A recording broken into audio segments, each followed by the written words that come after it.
Welcome back, Night Watchers, to Nakora Nights. If you've ever stayed in a remote cabin, you know that silence hits different. The kind of silence where you can hear your own heartbeat and something else breathing just outside the walls. But in Appalachia, the cabins hold more than silence. They hold history and things that were never meant to leave the mountain. Tonight, we're stepping into 10 true Appalachia cabin horror stories. Real encounters from people who rented a peaceful getaway and instead found themselves trapped with the nightmares hidden in these woods. A cabin where footsteps walked the porch all night. A window someone kept tapping, even though the forest was empty. And a locked room upstairs that hadn't been opened in years, but still smelled like someone was living inside.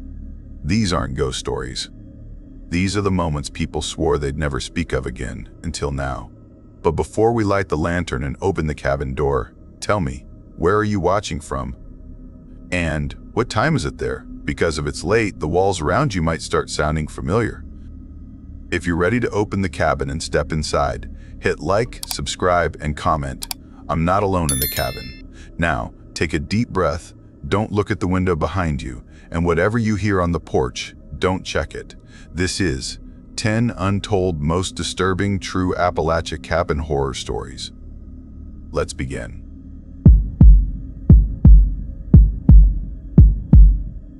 I never believed the forest could whisper until that night. 2 quiet words that slid through the trees like breath, low enough to sound like wind but too deliberate to ignore. I froze halfway across the porch of the old cabin, my lantern flickering in the mountain air, and for the first time in years, I felt something watching me. My name's Darren Cole, and I wasn't always the kind of man who scared easy. I grew up in the backcountry of Appalachia, a place where the trees grow too close together and the mist hangs heavy over the valleys. Folks there live slow, quiet lives. Outsiders call it forgotten country. We just call it home. My father was a logger before an accident took him when I was 9. After that, my Uncle Raylan raised me, taught me trapping, hunting, and how to listen when the forest goes still. He used to say, if the woods ever stop talking, it's because something else wants to be heard. Raylan passed 3 winters ago. Since then, I've been working odd jobs, guiding hikers, clearing brush, checking trap lines for old-timers too bent to do it themselves. I kept to myself mostly until last October, when a man named Jeremiah Crane called me out of the blue. Jeremiah lived up near Briar Hollow, a stretch of land the county stopped maintaining decades ago. He was a recluse, the sort of man who'd rather fix his roof with tin scraps than ask for help. He said something was stealing his chickens, clean kills, no tracks, no feathers. He figured coyotes, maybe a bobcat, but he sounded nervous. Offered me a couple $100 and a bottle of his homemade cornshine if I came out and took a look. I almost said no. Folks talk about Briar Hollow like it's cursed. There are stories about lights moving through the trees, voices calling your name from places you can't see. Still, money's money, and I'd handled plenty of wild animals before. So before dawn the next morning, I loaded my truck with traps, bait, my rifle, and headed out. The dirt road twisted through the hills until the trees closed in, and for a while it felt like driving through the ribs of something long dead. When I reached Jeremiah's cabin, the fog was thick enough to blur the tree line. His place sat crooked at the edge of a ridge. The porch sagged, the windows were black with grime, and not a sound came from inside. I knocked. No answer. I called his name, circled around back, and found the chicken coop standing open. Not a single hen left. The wire fence was cut in a perfect line, not torn or clawed like someone had sliced it with a razor. Then I noticed the ground. A trail led out from the coop wide, pressed deep, too even for animal prints. The soil was packed down like something heavy had been dragged or like something big had walked there over and over. I followed it, because that's what Raylan had taught me. Curiosity first, fear later. The trail snaked down toward the creek and then veered into the thick woods. The deeper I went, the quieter it got. No wind, no birds, not even the trickle of water behind me. I realized I was walking into what locals called the notch, a narrow cut in the land that split the ridge like a scar. Even as a kid, I'd been told to steer clear of it. They said sound doesn't carry there. You can scream and nothing comes back. About a mile in, I found one of my own traps, or what was left of it. Steel jaws bent out of shape, crushed flat like tinfoil. I knelt to touch it, and the metal was warm, like it had just been squeezed by something alive. Then came the breathing. It was slow, thick, like air being dragged through mud. I couldn't tell where it came from. It echoed all around, low and wet. My heart started hammering so loud it felt like part of the sound. I turned slowly, sweeping the lantern through the trees. That's when I saw it. It stood between two birches, tall and too thin, its arms hanging past its knees. Skin pale as bark, stretched tight over bones like it didn't fit right, its head tilted when I raised the light. Where eyes should have been were dark hollows, dripping with something that steamed in the cold. And its mouth. God help me. Its mouth hung open like it was unhinged, leaking a black sludge that smelled like burned sap.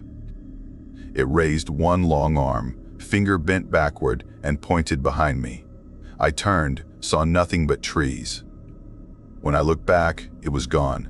The forest stayed silent. I could feel my own pulse in my ears.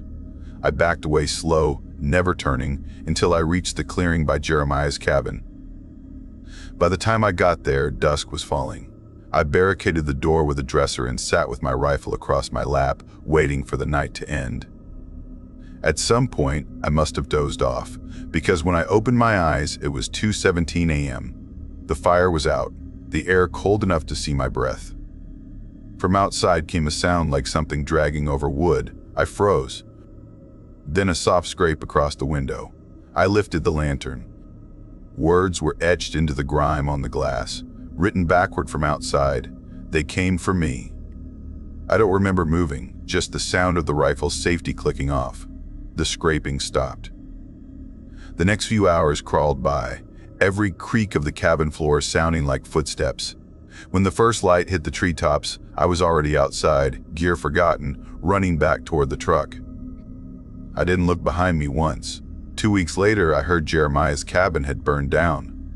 No cause found. Folks said they never found him, only his boots sitting upright beside the ashes. I tried to put it behind me, but the forest doesn't forget.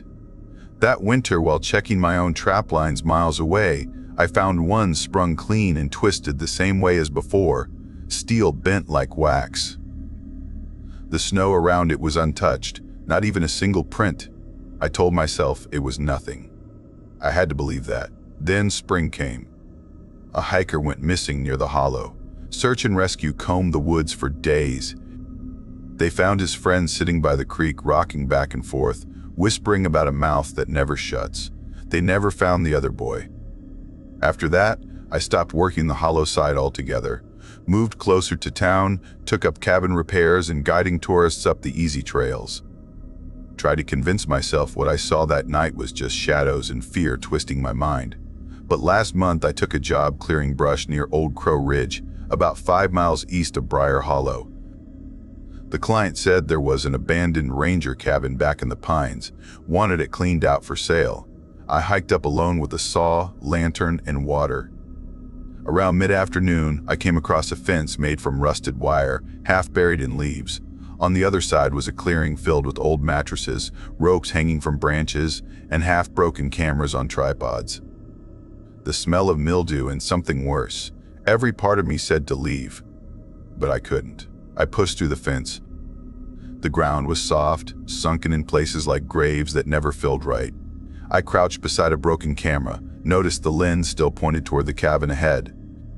Its windows were boarded up, door half open. Inside, dust hung in the air like fog.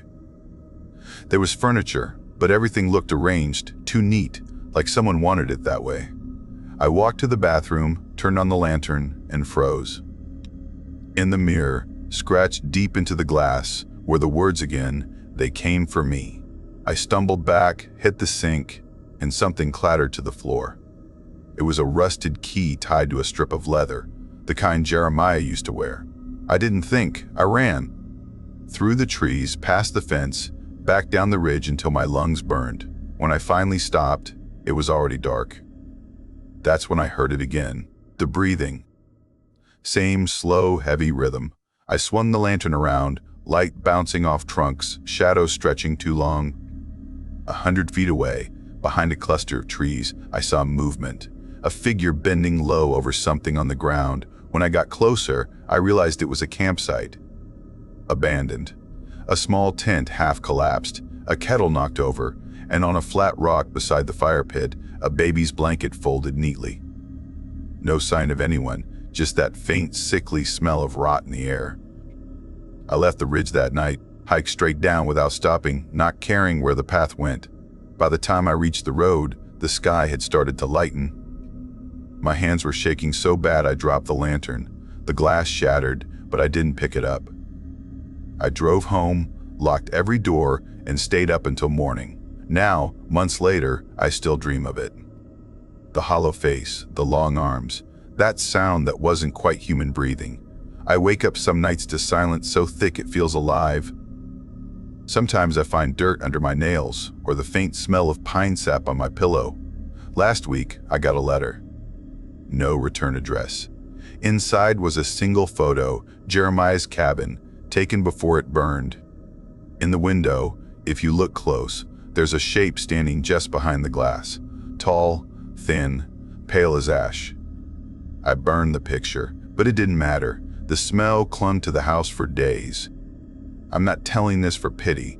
I just need someone to know that what's out there isn't gone. It's waiting. The mountains keep secrets, and sometimes, if you walk deep enough, they start whispering them back. If you ever find yourself near Briar Hollow and the woods go quiet all at once, don't stop to listen. Just run. Because when the silence comes, it's already too late. I never planned on inheriting the woods. It just happened after Uncle Reed passed. I wasn't ready. I didn't want it, but I couldn't let his life's work rot under pine needles and moss. He'd spent 30 years running his trap line through the ridges of southern Appalachia, a stretch of wild land where the sun forgets to reach the ground and the trees lean close like they're whispering secrets. They called him strange in town. Quiet man, lived alone, didn't care much for company. I remember his cabin-weathered logs, tin roof that popped in the cold, and that smell of oil, iron, and pine sap. People respected him because he stayed out of their way. When he died, they found him on the kitchen floor, pan still on the stove, eggs half-cooked. Heart failure, they said quick. He left me everything, his tools, traps, rifle, and that worn old map he'd carried his whole life. It was soft as cloth, edges frayed, lines drawn in red pencil and blue ink. No landmarks, just his strange shorthand dots, X's, loops, and one red line near the bottom marked with shaky words, "Don't cross." I told myself it was just a warning for deep terrain, maybe unsafe ground, but something about it felt like he'd meant more. 2 weeks after the funeral, I packed up what I thought I'd need. A small pack, water, jerky, flashlight, snare wire, a hatchet, first aid kit.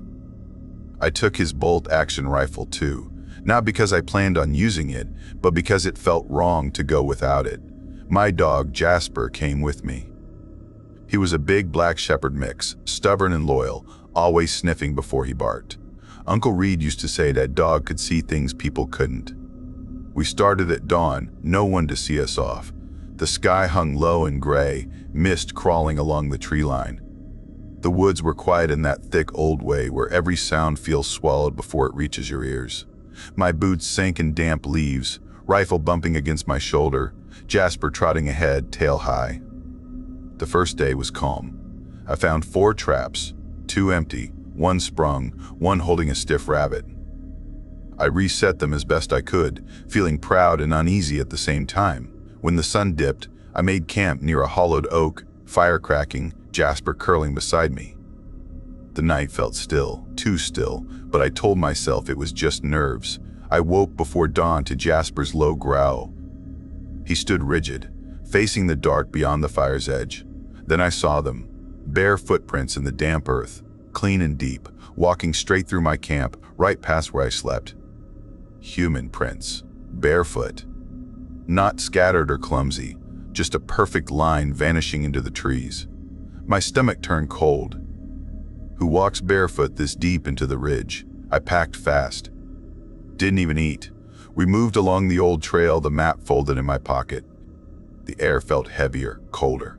Moss crept over everything. Rocks, logs, even the trees looked slick and green. It smelled like wet earth and iron. The next trap I found wasn't just sprung, it was destroyed. The wire snapped. Wood splintered clean through. Beside it, someone had built a cairn of 5 stones, stacked perfect, with an animal skull balanced on top. A wire threaded through its eyes like some kind of charm. Jasper's growl deepened into a rumble that vibrated the ground beneath us. I didn't say a word, just turned away and kept moving. That night, I made a bigger fire. I couldn't shake the feeling that something was close. Jasper never laid down. He circled, ears back, staring into the dark. Sometime after midnight, maybe 1:30 a.m., I heard a soft thump behind the trees, like something heavy landing on dirt. Then another. I gripped the rifle. The woods were silent, too silent. No crickets, no wind, no branches shifting. It was like the forest had stopped breathing. Then, faintly, from somewhere far down the ridge, came a woman's scream. Sharp, high, and cut off halfway through. Jasper barked once, and then nothing. Just that deep silence again pressing against my ears. I didn't sleep after that. By morning, the fire was ash, and Jasper stood at the tree line staring out. I followed his gaze and froze. There, at the edge of the woods, half buried in leaves, was a single woman's shoe. Old, cracked leather. I didn't recognize it. My breath fogged in the cold air. I almost convinced myself to turn back, but I didn't. I told myself it was just some lost hiker's trash, just coincidence. We went deeper.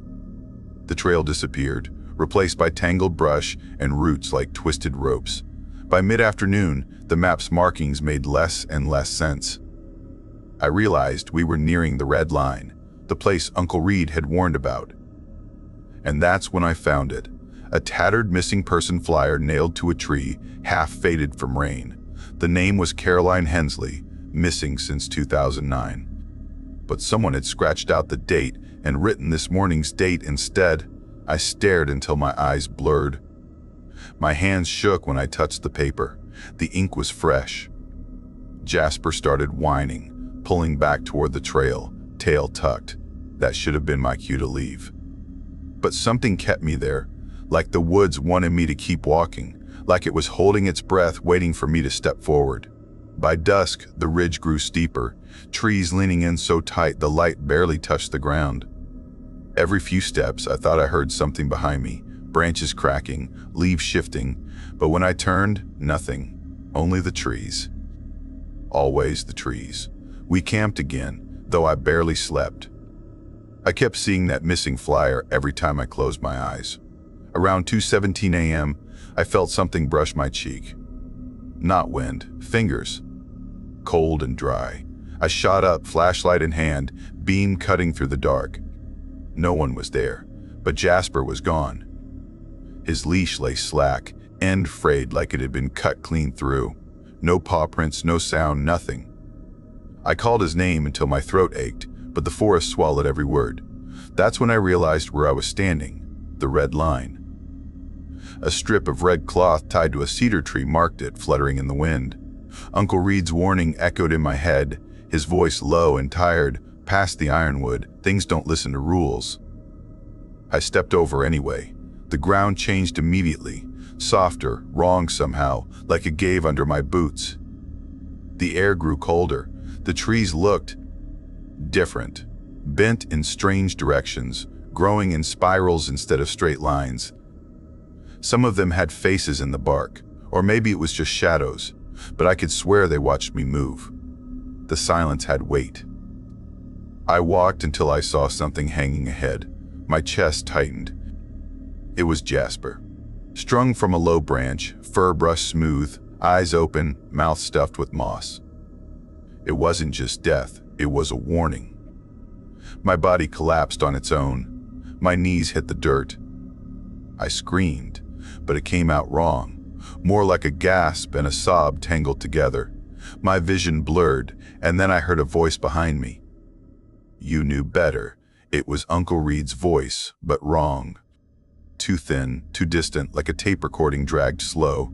I turned, shaking, flashlight trembling in my hand. Between the trees, something stood, tall, pale, and still.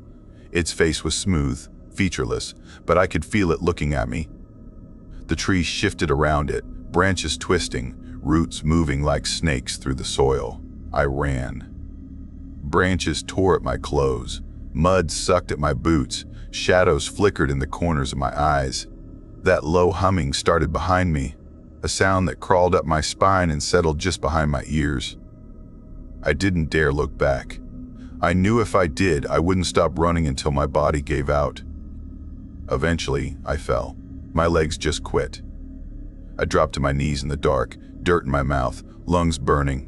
The world tilted, spinning, fading to black. When I woke, daylight filtered through the trees. I was lying at the edge of an old logging road, clothes torn, boots gone, hands bleeding. I must have crawled miles. 2 hikers found me by chance that afternoon. They said I was whispering nonsense, shaking, eyes wide open. I only remember one thing. I kept saying, "Don't cross the line." They took me to a small clinic in a town called Miller's Ford. The doctors said I was in shock, dehydrated, hallucinating.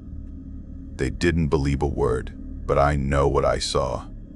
I sold the cabin a month later, burned the map. I couldn't stand the smell of pine or the sound of wind in trees after that. Sometimes I wake at night and swear I can hear Jasper's tags clinking faintly outside the window, like he's still circling, still guarding. And sometimes, when it's real quiet, I hear that voice again, just above a whisper. You knew better. I don't go near the ridge anymore. Nobody should. But every year, someone disappears up that way. Hunters, hikers, campers. The locals don't talk about it much. Last winter, a new missing person flyer showed up on the notice board at the gas station. Name blurred from rain, picture washed out. But the date was that same morning. I didn't touch it. I didn't have to. I already knew what it meant. The woods don't forget, and they don't forgive. They're still waiting. I remember the quiet before it began. The kind of quiet that doesn't feel empty, just waiting. My name's Mark. I'm 32 now, and I've only told this story a few times in my life. Every time I speak it, I feel like I'm dragging something back into the light that doesn't want to be seen. But I have to tell it because if I don't, I start to feel like it's still waiting for me somewhere in those hills. It started in late autumn. I'd lost my job at a delivery company, bills were piling up, and I was drinking too much to care. I was living in a cheap basement apartment near Ridgeway, a small town that looked tired of itself. When the call came about my grandfather's death, I didn't feel much at first. He'd been a quiet man, sharp-eyed, spoke little, worked a lot. We were never close, but somehow I ended up with the deed to his cabin in a place called Hollow Creek, deep in the Appalachian foothills. The lawyer told me it was old, isolated, maybe falling apart, but something inside me said I needed to see it. Maybe I just needed somewhere to disappear for a while. The drive took almost a full day. I passed the last gas station around dusk, and by the time I reached the dirt road that led into the valley, the sun was gone. The road was narrow, thick with fallen leaves that whispered under the tires. The trees leaned in like they were trying to listen. I found the cabin at the end of a one-lane path, half hidden under branches, its chimney leaning like an old spine. The porch creaked when I stepped on it, and the windows looked too dark, as if they'd forgotten what light was. Inside, it smelled of dust and smoke, like it hadn't been opened in years. The floorboards groaned under my boots. There was an old wood stove, a sagging couch, a single lamp that flickered when I tried the generator. But it was mine now, and after years of noise and traffic and screens, the silence felt like something I could breathe. I unpacked my few things, opened a can of beans, and sat on the porch listening to the wind slide through the trees. For the first time in months, I felt almost calm. The next few days had rhythm. Chop wood, boil creek water, patch leaks in the roof. My hands got rough again, my head started to clear, the woods had a strange peace to them. You could hear the small things, the creak of the trees, the chatter of unseen animals, the slow rhythm of your own heart. It was almost comforting. Until it wasn't. It began on the 5th night. I was outside stacking logs when I heard it. Soft, strained whimpering coming from the trees beyond the clearing. It wasn't wind.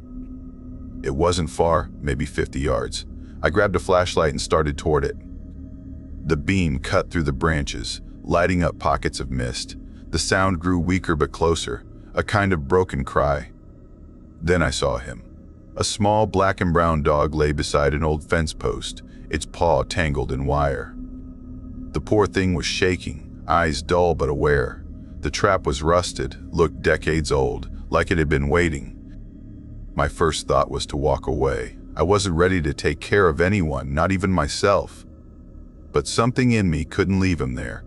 I broke the wire loose, wrapped him in my jacket, and carried him back to the cabin. I cleaned the wound as best I could with some old peroxide and bandages I'd found in the cabinet. He didn't fight me, didn't even whine, just watched with tired eyes. I called him Scout, simple. He slept on a blanket near the stove that night, breathing slow and steady. By morning, he was sitting up, watching me with cautious trust.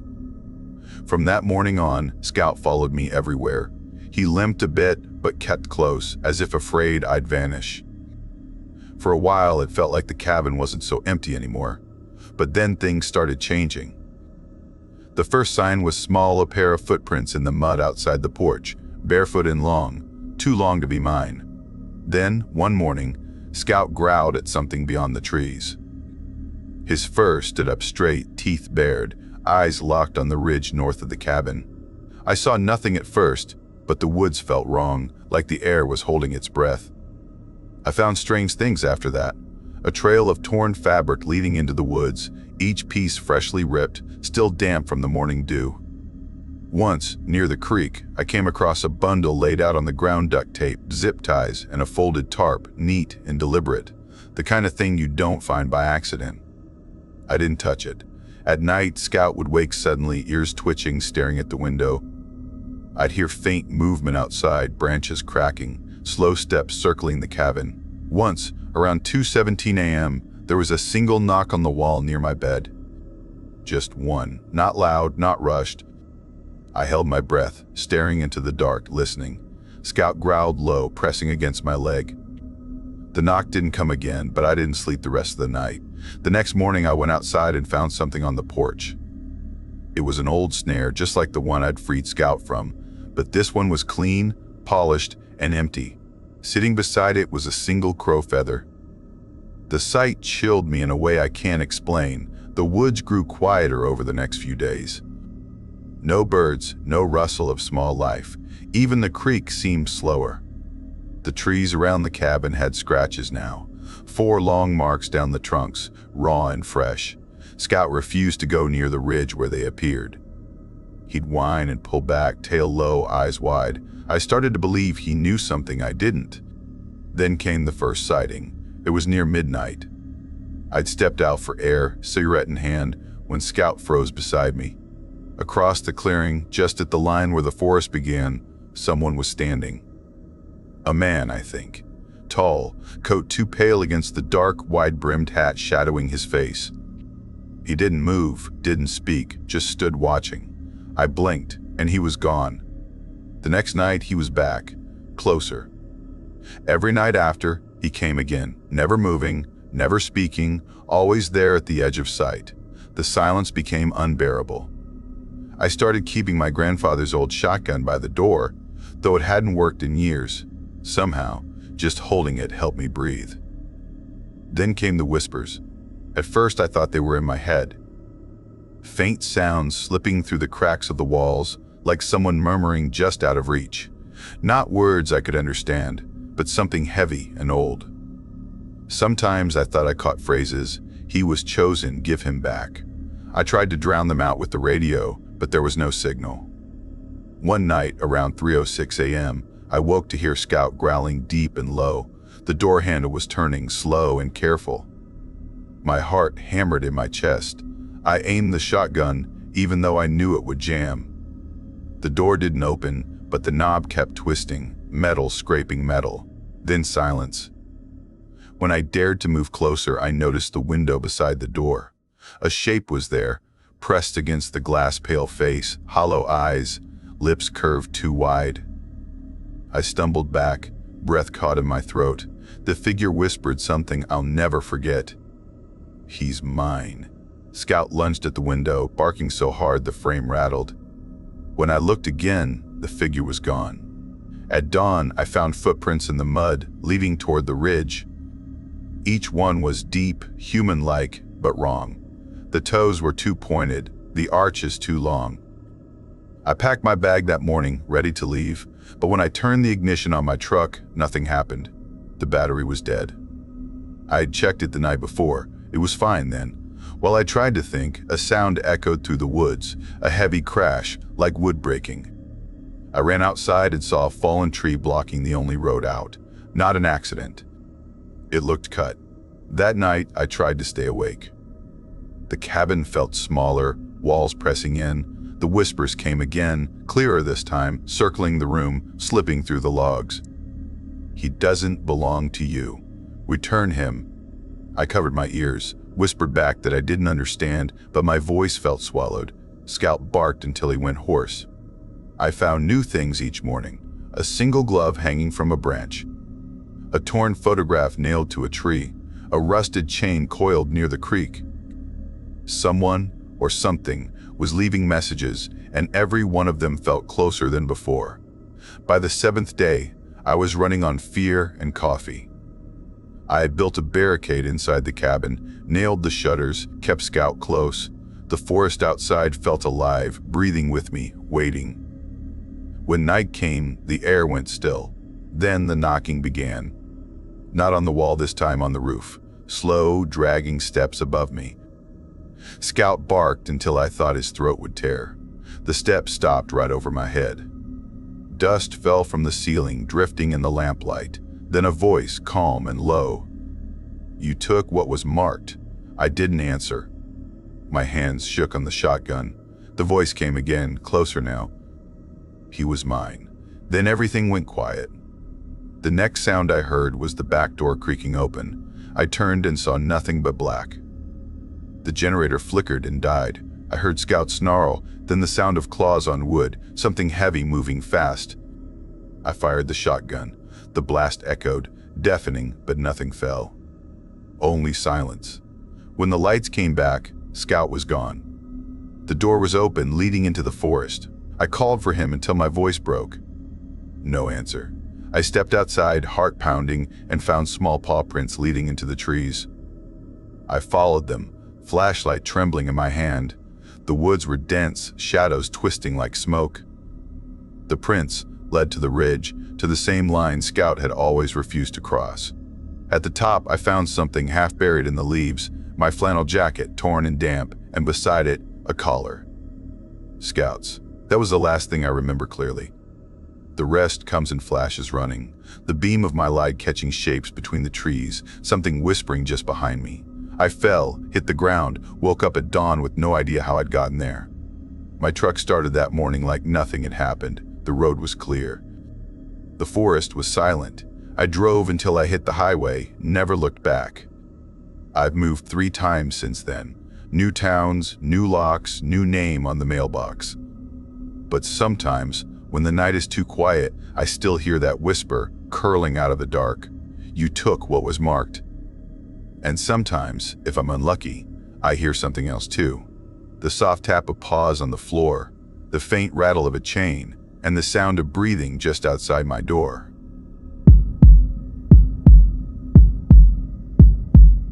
I watched my last signal bar vanish, then the screen went dead, like the mountains swallowed it whole. My name is Miles, and I took a job I thought would be easy, a state field assignment that sounded like clipboards and calm hikes, the kind of work you brag about because it sounds safe. I told myself it would be quiet, clean, simple, but that lie started cracking the moment the paved road turned to gravel and the woods pressed in like a crowd. The place they sent me was called Ash Hollow, a name I did not see on my app, not really, not the way real towns show up. A leaning sign at a fork had the words half scraped off, but the arrow still pointed down a narrow side road. My GPS froze, the radio turned to static, and the air got damp and heavy like a wet cloth over my face. I kept driving anyway because the new guy does not want to look scared of trees. A ranger station sat in a clearing like a forgotten shed, paint peeling, porch sinking, windows dark as bruises. When I opened the door, the hinges screamed. Inside, it smelled like wet wood and old smoke, and something sour underneath, like rusted metal. A woman behind a battered desk looked up. She had tired eyes and a voice that did not waste energy. She told me her name was Denise and pushed a worn paper map across the desk, real paper, folded soft from too many hands. She tapped the trails I had to survey, ridges I had to mark, creek bends where predators like to move. Before I left, she said I needed to talk to a man out near Buckhorn Ridge, an old woodsman named Harlan. I asked why. Denise did not smile. She said he knows what still walks out there. The way she said walks made my skin tighten. I forced a laugh, took the map, and went back to my car. The sun was already leaning low, and the shadows under the trees looked too deep for the time of day. That night, I stayed at the station. Denise said the road gets worse after dark, and she locked the front door with a heavy bar like she had done it 1,000 times. I lay on an old cot, staring at water stains on the ceiling shaped like hands. Wind brushed the building, boards creaked like slow steps, and my thoughts would not settle. Around 9:30 p.m., I heard a truck on the gravel outside. It rolled past, slowed, then stopped close to the wall. I held my breath. A voice whispered from just outside, soft and near, like someone speaking into the wood. "Get in, don't scream." My stomach dropped. I did not move. I did not answer. After a long minute, the truck rolled away and the night went quiet again, but the quiet felt staged, like something was waiting for me to relax. At dawn, I packed and headed for Harlan's place. The hike was supposed to take 3 hours. The first mile had a real path. Then it turned into animal cuts through brush where branches grabbed my sleeves. Every now and then I found faded ribbon tied to a tree like a breadcrumb from a long-dead plan. The woods smelled like wet leaves and rot, and even the sunlight looked tired. When I finally saw the cabin, it was tucked behind thick spruce and pine. Smoke rose from a tin pipe. A man sat on the porch with a pipe in one hand and an axe in the other, like he had been carved there. He watched me approach without shifting. He asked if I was the state worker. I said yes, introduced myself, explained my assignment in neat official words. He listened like he had heard it before and pointed at a stump for me to sit. His name was Harlan. His hands were scarred. His eyes were pale and steady, always drifting to the trees behind me like checking was as natural as breathing. I asked if he could guide me to the survey routes. He shrugged and said we leave before sunrise, and when we get near the rocky places, I stay close and do what he says. I asked why rocks mattered. He stared at me and said, "Don't let your scent sit on stone." I tried to joke that predators don't care about rocks. Harlan did not joke back. He set an old bolt-action rifle by the door like it was a coat. He said, "You'll learn there are animals, and there is the other kind of hungry." That night I stayed in his cabin. It was simple and hard. Only useful things, traps on the wall, dried herbs hanging in bunches, and a line of chalk marks above the door frame like someone had counted days and stopped. When I asked about them, he said reminders and nothing more. We left before sunrise. Cold air bit through my jacket. Harlan moved fast and quiet like the woods belonged to him. I followed with my clipboard and my confidence, and every mile that confidence got smaller. He showed me trap lines running through underbrush like secrets. He pointed out prints in mud I could barely see and snapped twigs that bent the wrong way. His silence made my own breathing feel loud and rude. By midday, we reached a creek and a ravine. Rusted traps lay half buried along the banks like old teeth. One still held a fox, thin and shaking. Its leg was mangled. Its eyes rolled with fear and pain. I stopped, ready to say we should free it. Harlan stepped forward and ended it quickly, clean and final. He stared at it longer than he needed to, like he was looking past it into something darker. He muttered, "They suffer more at night." We made camp near a clearing ringed with tall spruce. Harlan built the fire with careful hands, placing sticks like each one mattered. He never looked up while he did it.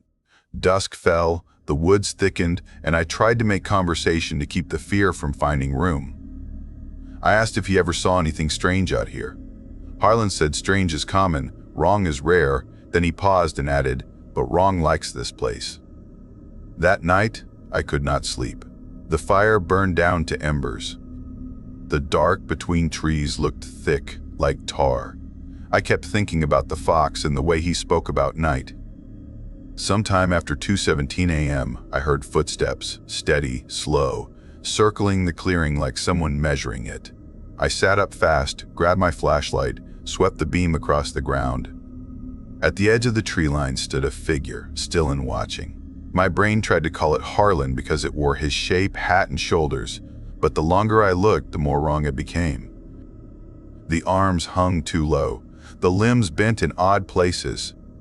The head sat on the neck like it was placed there and never fitted. I opened my mouth to call out, and a hand clamped over it from behind.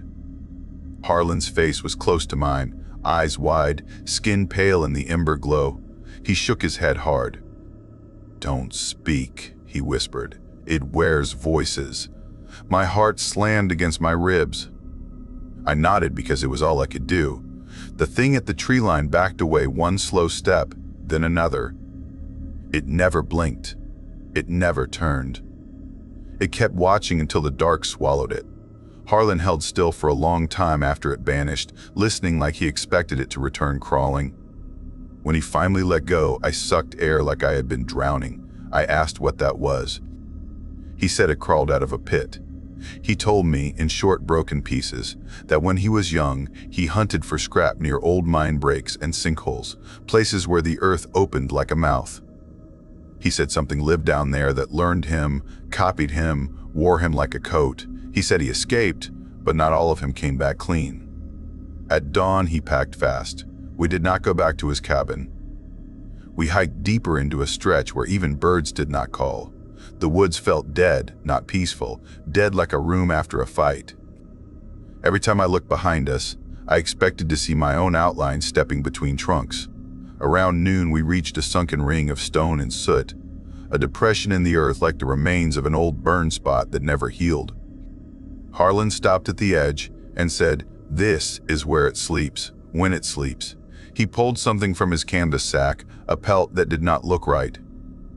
The fur had a dull shine. When wind stirred it, it moved like breathing. The shape was canine, but stretched wrong, like a bad copy. He poured kerosene over it. The smell stung my nose. He struck a match. The flame touched the fur and the pelt reacted like it felt pain. The hair curled away in a ripple. Then the woods wailed, a sound rising from everywhere at once, not animal, not wind, a loud grief that made my knees go soft. Harlan dropped to one knee and muttered in words I did not know, fast and harsh like he was forcing the air to behave. The fire ate the pelt down to black lumps, then ash. The wailing faded, but it did not fade into peace. It faded into an angry silence, the kind that feels like teeth behind a smile. On the hike back, my fear turned everything into a threat. A snapped twig sounded like a step. A shadow looked like a shoulder. Even my reflection in creek water seemed a fraction late. Near a back road at dusk, we heard two men arguing somewhere in the trees, close but hidden. One said, "You said you saw them first." The other snapped, "I saw the light first. I told you I saw them first." Then the voices stopped all at once, and the silence that followed felt like a hand closing around my throat. We moved faster. When we reached my parked car near the station road, a note was tucked under the windshield wiper. "Turn back. They're following you." My hands shook as I read it. Harlan did not touch the note. He watched the tree line like he expected a copy of me to step out and wave. A truck rolled slow on the gravel, headlights low. It crept beside my car, window cracking open. A soft whisper slid out of the dark cab. "Get in, don't scream." I felt my blood go cold, because it was the same voice shape as the night before, the same gentle trap. Harlan lifted his rifle and shouted one sharp word into the trees, a word that sounded like snapping wire. The truck paused. For a moment I saw a pale smear where a face should be behind the glass, like a reflection in dirty water. Then it rolled away without a sound I could trust. Harlan lowered the rifle. He told me to file a clean report and leave before snow. I asked if burning worked. He said, "You can't burn a mirror, you can only crack it, and cracked mirrors make more reflections." I drove out at first light, went back to the station, wrote a report full of lies about low predator activity, and requested a transfer the same day. My supervisor laughed on the phone and asked if I was scared of bears. I said it was not bears. He approved the transfer anyway, like the truth did not matter. I left Ash Hollow before dark. I did not look back, but some nights I wake up to footsteps circling my room, slow and measuring. Sometimes my reflection in a window looks slightly late, like it is deciding what to copy. And when I drive alone and a truck slows beside me on a back road, I keep going because I learned something in those woods.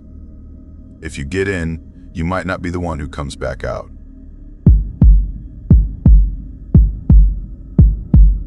I never meant to stay the night there.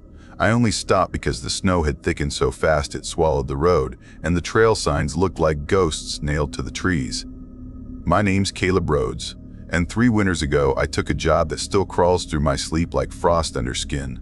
Back then I was running from my own mess, the kind that makes you pack up before sunrise and drive until your hands forget what they're shaking about. I'd left a collapsed life behind, no friends, no family talking to me, and a field job offer that sounded simple. Temporary monitoring, the email said. Just record winter predator movement in a forest section called Blackstone Hollow, deep in the Appalachian ridges. 1 month, solo placement, supplied cabin. I didn't even ask how remote it was. I just said yes. When I reached the last ranger station, the woman there looked at me too long. She slid a map across the counter with her finger pressed on an unmarked area. "Cabin's here," she said. "Signal's dead past Miller Creek. Generator should still work if you talk nice to it." Then she smiled like people do when they know something they can't say. By the time I reached the cabin, it was near 7:45 p.m., snow slanting sideways in the headlight beam. The place leaned against the pines like it had survived every storm and regretted it. 1 room for sleeping, 1 for eating, a stove that smoked like an old man, and a door that needed lifting just to shut. The ham radio on the wall crackled when I touched it, spitting out static like a warning. I told myself it was perfect. Quiet, lonely, exactly what I wanted. For the first few weeks, it was almost peaceful. Cold mornings, long hours tracking prints and setting cameras along the ridges. My breath froze in clouds while I logged data on coyotes and foxes, the kind of routine that kept my head from replaying old mistakes. I marked scat, photographed kill sites, and warmed my hands over coffee gone bitter by noon. The forest was silent but not empty. Crows followed me between clearings, sometimes landing too close, tilting their heads like they were waiting for me to speak. At night, the wind would slip through the cracks of the cabin and whistle like someone humming through their teeth. I got used to it until week 4. That morning I snowshoed down to check a foothold trap I'd set near a narrow ravine. When I reached the spot, the chain was gone. Not broken, not tripped, gone. The steel stake that anchored it had been twisted out of the frozen earth, bent like soft wire. I crouched, fingers trembling in my gloves, and saw the impressions in the snow. Bare footprints. Wide, human-shaped but too long, the toes spread like they were gripping. Each step sank deep, spaced far apart like the stride of something running, or something that didn't need to. The tracks led deeper into the trees until the drifts swallowed them. I stood there too long, the air humming in my ears like pressure before thunder. I marked the location in my notes and left a laminated warning card. Survey in progress, do not disturb. I tucked it in a plastic bag and tied it to a branch. Next morning, it was gone. The branch was bare. The snow beneath it was clean, like it had been brushed smooth. I told myself maybe wind or ice had taken it, but the stillness argued otherwise. That's when the forest changed. The usual sounds faded, the distant calls, the creak of ice in the creek bed, the flitter of small animals. Even the wind stopped moving through the pines. Some nights, it was so silent it felt like the woods were holding their breath. I started seeing movement on the edges of my vision, shadows sliding between the trees, vanishing when I turned. I blamed fatigue, the kind that gnaws when you're alone too long. but the unease thickened every evening, the feeling of being watched tightening like a rope. Then I found the hair. It hung from a branch by the porch, black, clumped like wet fur. It smelled of rot and smoke. I bagged it for analysis, but the moment I touched it, my skin crawled like static through my veins. That night, I locked the cabin door for the first time. The tapping started soon after. 3 knocks, pause, pause. 3 again, always in sets of 3. Sometimes on the windows, sometimes on the back wall, once on the roof. I stayed awake with the rifle across my knees, counting every creak of the floorboards. The tapping stopped before dawn, leaving the silence heavier than before. 2 nights later, I stepped outside for firewood and froze. My snowmobile lay half buried, flipped onto its side. The front guardrail bent inward like it had been struck. The tracks around it weren't from boots or tires. They were barefoot again, circling it like someone examining a strange object. I called it in over the radio, told headquarters I was being harassed. The voice crackled back through static storm coming, roads closed, stay put, keep logs. You're doing great out there, Caleb. That phrase still stings. The next night, I boiled water for tea and tried reading by lantern. The tapping came again, softer this time, at the kitchen window. 3 knocks. I moved slow, heart rattling, and parted the curtain just enough to see my reflection in the glass. But there was another face beside it. Long, pale eyes sunk deep in black, mouth stretched too wide and still. It didn't blink, it didn't move. But it smiled. I stumbled back, knocking the chair over, rifle slipping from my lap. I didn't sleep after that, just watched the door until morning. When the first light bled through the cracks, I opened the door and froze. The cabin was surrounded by footprints, dozens of them circling over and over in loops that overlapped like ritual marks. Some small, some massive, all barefoot. A few dragged, like something crawling on bent limbs. I followed the freshest set down the slope toward a part of the woods, not on my map. The trees grew tighter, their trunks slick with moss. The snow thinned where the canopy closed, and the air smelled damp, metallic, like breath trapped underground. In the center of a clearing stood a figure. Tall, thin, skin gray like bark. Pelts hung from its shoulders, deer hide, raccoon, fox stitched with something that glistened. Its limbs were too long, elbows bent wrong. It crouched, motionless, then slowly rose, bones cracking like ice shifting. When it lifted its head, I saw the absence of a nose, the hollow sockets, the mouth too wide to be human. It whistled, a single, low note that trembled through the trees. I felt it in my chest, deep and mournful, like a sound that remembered death. I don't know how long I stood there before I backed away, step by step, unable to lift the rifle. My eyes burned, and when I blinked, tears froze on my lashes. Back at the cabin, I bolted the door and killed the light. I waited 3 days, living off canned beans and melted snow. The tapping came back the second night, faster now, a rhythm like fingers drumming impatiently. The roof groaned under weight that paced from one end to the other. By the 3rd day, the food was almost gone, the generator coughing its last. I sat in the dark with my journal on my lap, writing what might be found if I didn't make it out. Then the radio hissed to life, though I hadn't touched it. A whisper crawled through the static, my name, drawn out slow, the voice cracked like dry wood. Caleb! Come outside. I threw the notebook against the wall. The voice kept repeating, softer each time until it was just breath. I waited for dawn and stepped out, desperate to leave, but the path was gone. The snow that had once shown my tracks now lay untouched, smooth as glass. Every direction looked the same, trees twisting toward the gray sky. I started walking anyway. By 2:17 a.m. that night, the storm hit. I'd found my way to the truck I'd left at the base trail weeks before, buried to the hood in snow. Exhausted, I climbed inside to wait it out, engine dead, wind battering the glass. I must have drifted off. When I woke, my shoes were missing. I don't mean they'd fallen off, they were gone. My socks were dry, my feet clean, as if someone had lifted them off me without waking me. There were footprints outside the driver door. Bare, long, facing inward. Something had stood there watching while I slept. I slammed the locks and sat shivering until daylight scraped over the ridge. The prints led away toward the tree line. I never followed them. When rescue finally reached me 2 days later, they said the storm had wiped out half the trail markers. The cabin still stood, but when they opened it, everything was gone. No traps, no gear, not even my notebooks. Just the stove sitting cold, door open, ash scattered across the floor like gray snow. They said the footprints I'd mentioned couldn't have lasted in that wind. They laughed when I told them about the face in the window, said isolation does strange things to a man. Maybe they're right. But I can't forget the sound it made, the whistle, that low, mournful tone that still slides through my dreams.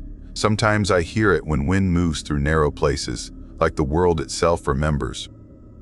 A month after I got back, a highway patrolman found a purse lying open in the middle of Route 61, not far from the Blackstone turnoff. The ID was missing, the contents soaked from melted snow. The report mentioned one odd detail. Beside it, faint impressions of bare feet leading toward the woods. Another driver said he'd seen a man standing in the road that same night, not reacting to the headlights, just staring toward the mountains. I don't drive that stretch anymore. I can't. Every winter since, I wake up some nights convinced I hear that tapping again, faint and patient, like it's found its way back. I moved across the state, changed numbers, even stopped working field jobs. But silence follows me now, the kind that feels full, watching, waiting. Sometimes I dream I'm back in that cabin. The door half open, the fire dying low, the wind pressing against the windows. I can hear the radio crackle to life, that same whisper threading through the static. Caleb. Time to come home. I wake with my feet freezing, blankets pushed aside, the faint smell of pine and smoke in the room. Maybe it's just memory. Maybe not. All I know is when the air goes still and the world forgets to breathe, I still feel it standing somewhere close, waiting for me to listen. I always thought the mountains kept their own kind of silence, like they were waiting for you to make the first mistake. It was mid-November when I left the small town of Harlow Creek for a week alone in an old cabin deep in the Appalachian woods. I'd worked too many late shifts at the lumberyard, needed quiet, or at least that's what I told myself. Folks said the air out there felt heavier. That sound didn't travel right past the ridge. I didn't care. I just wanted sleep without the buzz of saws in my ears. The drive took 4 hours. Fog clung to the trees like it didn't want to let go. My truck's headlights cut through white curtains of mist. Around the halfway mark, I noticed a dark pickup in my rearview mirror. Old, rusted, maybe blue, maybe black. I couldn't tell in the fog. I slowed at a turn. It slowed too. I took a wrong road on purpose, gravel spraying under my tires. The truck followed, keeping distance but never dropping back. When I finally reached the narrow road to the cabin, I hit the brakes. Nails, long roofing nails, were scattered across the dirt like someone had thrown them there by hand. Perfect line across both tire tracks. I sat there a long minute, heart kicking. I got out, boot crunching over frost, picked one up. The tips were clean, fresh metal, not rusted. Someone had done this recently. Behind me, the rumble of an engine. I spun. The pickup sat at the curve, lights off, just shape in the fog. I raised a hand, maybe to wave, maybe to warn. The engine growled once, then reversed down the road until it vanished. I cleared the nails, one handful at a time, and drove on. The road twisted through pine until it ended in a clearing barely big enough for the cabin. It leaned sideways, built from logs that looked older than the trees themselves. I killed the engine and listened. Nothing. No wind, no bugs, just the slow drip of melting frost off the roof. Inside smelled of damp wood and old smoke. A single room, cot in one corner, stone fireplace, and a table with a half-rotted chair. I dropped my duffel, started the fire, and told myself it'd be fine. By 7:45 p.m., fog thickened until even the window was gray. I made coffee on the stove, watched flame shadows crawl the walls. For a while, it almost felt peaceful. Then came the knocking. 3 sharp taps on the back wall. Not the door, the wall. I froze, mug halfway up. Another set of taps, closer to the window this time. I went outside with the flashlight. Nothing but fog and trees. I called out. No echo came back, only the faint drip of water. When I came in, I noticed the door latch hanging open. I was sure I'd locked it. I shut it again, shoved a chair under the handle, and told myself I was tired. Around 2:17 a.m., I woke to a sound like someone dragging a shovel through gravel. It circled the cabin slow, scraping, pausing, then scraping again. I didn't move. The sound stopped near the window. I could feel it, the stillness pressing against the walls. Then the light from the fire flickered, stretched long across the floor, like something big passed in front of it. I loaded my rifle and waited. The scraping started again, farther off, heading toward the woods. Morning came pale and weak. The snow around the cabin had footprints, human ones, but not quite right. The toes were too pointed, like claws pressing through skin. They circled the cabin twice, then vanished into the tree line. I followed them a short way, then stopped when they ended in bare dirt, no transition, just gone. I spent the day pretending to fix the roof, anything to keep my hands busy. I told myself it was some prank, maybe the guy in the truck. But when I saw the edge of metal glinting from the fire pit, my stomach turned. One of my traps lay there, twisted shut around a deer leg, fur singed. No blood, no drag marks. Just placed neatly in the ashes. I didn't remember bringing any traps. By dusk, wind started up, whistling through cracks in the walls. I cooked canned beans, couldn't eat more than a spoonful. The woods outside looked darker than night should be, like the trees had swallowed the moon. At 9:30 p.m., I heard footsteps on the porch. Slow, human. Boards creaked under weight. I aimed my flashlight through the window but saw only fog. Then something brushed against the door, soft, deliberate. A voice followed, not words exactly, more like whispering vowels, drawn out, almost curious. I backed away until my shoulders hit the wall. The whisper stopped, replaced by silence so deep I could hear my heartbeat. When I looked again, there was a smear on the window, a handprint, long fingers, dark as oil. I didn't clean it. The next morning I packed to leave. Enough was enough. The map said the highway was 10 miles south. I'd walk if I had to. I stepped outside and froze. Every tree around the clearing had marks carved into the bark, 3 vertical slashes and 1 across, like someone tallying kills. And hanging from one of the branches was a string of teeth tied with fishing line. I counted without meaning to. 24. Some were animal, some weren't. I ran back inside, slammed the door, and sat shaking. The fire burned low, throwing thin light across the floor. That's when I saw movement behind the curtain, a shadow leaning in. I raised the rifle and pulled the curtain back. Nothing there. But on the glass, fresh breath marks, still fogged. The day dragged. I couldn't think straight. The quiet pressed on me, a hum in my ears. Every time I blinked, I thought I saw motion at the edge of the trees. By 6:10 p.m., I couldn't take it. I threw my gear in the truck, turned the key. The engine coughed, then died. Battery light flicked red. I tried again. Nothing. That's when the nails rolled out from under the truck bed, dozens, spreading like spilled seeds across the dirt. I hadn't put them there. Something moved in the fog behind the truck. Tall, thin, not human. It tilted its head like it was listening. Then, slow as breath, it stepped back into the trees and disappeared.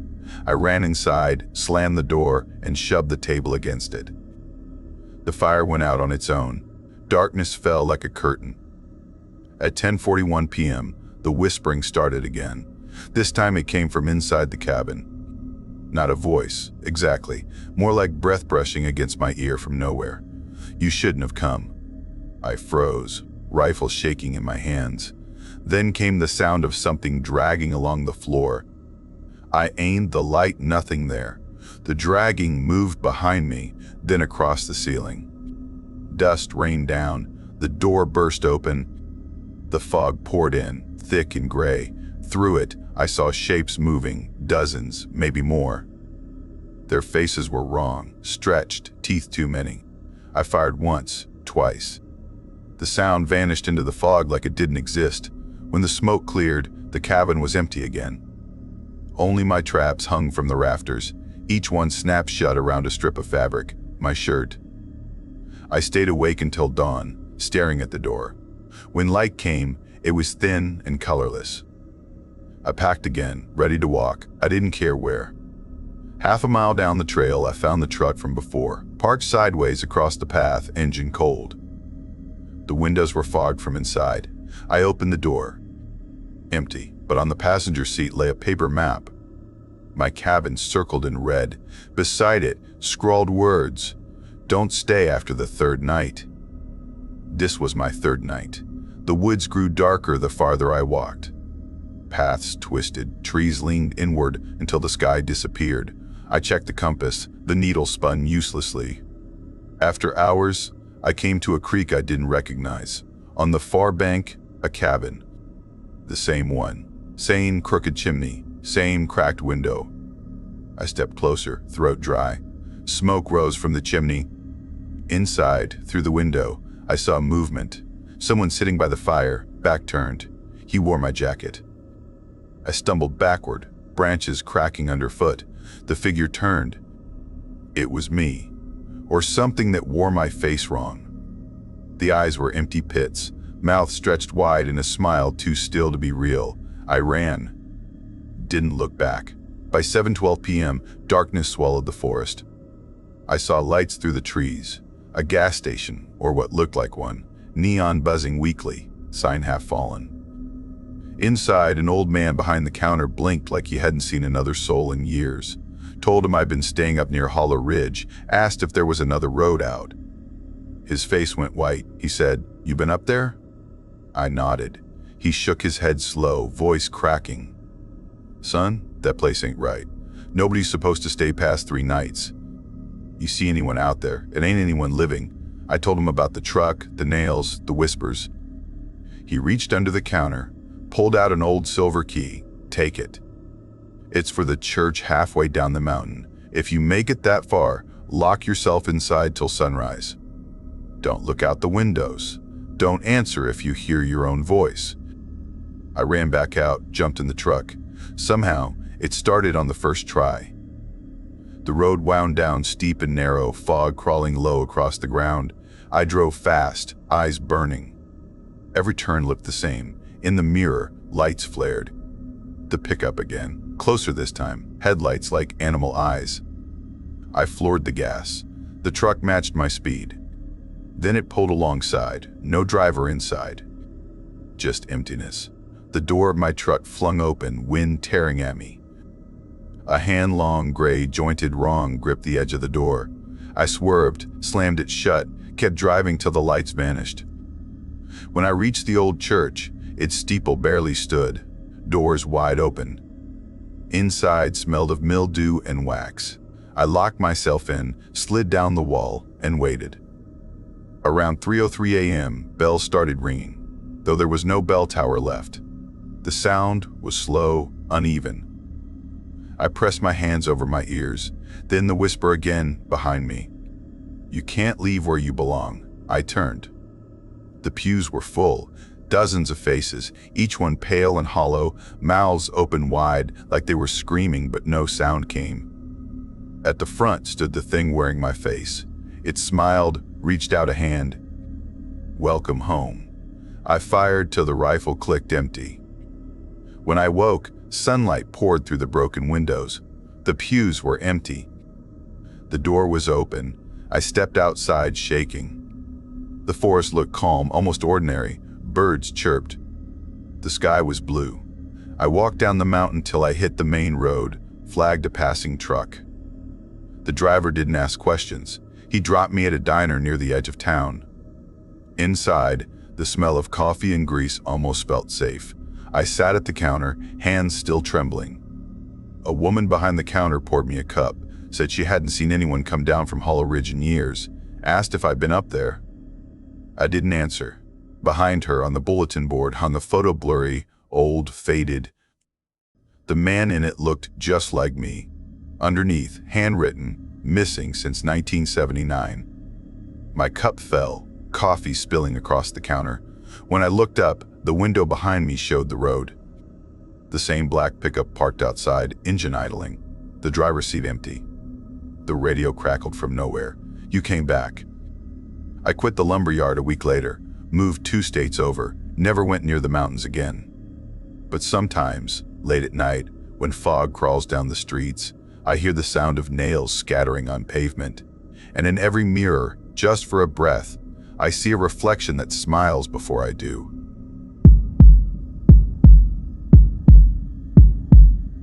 I was 11 the first time I heard someone scream in those mountains, and it wasn't the kind of sound you forget. It came from somewhere deep in the pines behind the old miner's trail, long before I ever thought I'd live out here alone. People say the mountains echo, that sound bounces and bends until you can't tell if it's behind you or inside you. But that night, I swear the scream crawled right through my ribs. My name's Mason Crow, and I've spent most of my life tucked away in the Blue Hollow Range, far from towns, power lines, and people. I wasn't born here. My folks came when I was a kid, chasing quiet after too much city noise. But when they left, I stayed. I worked as a caretaker for the abandoned ranger cabins scattered across the ridges. Most were falling apart, just old government bones in the woods. But they paid me to check traps, patch roofs, and make sure no hikers got lost long enough to become bones themselves. The place I lived in wasn't much. A single-room shack halfway up Hemlock Rise, built sometime before my father's father was born. The boards groaned like old men when the wind hit them, and the stove had to be coaxed to life each night with curses and pine pitch. But it was mine. I liked the silence, the smell of damp bark and rusted metal, the rhythm of days measured by sun and snow. Until the last week of February. The cold that year came down hard. It didn't feel natural, more like the sky had cracked open and let something ancient seep through. The creeks froze in mid-song, and every breath stung sharp enough to taste iron.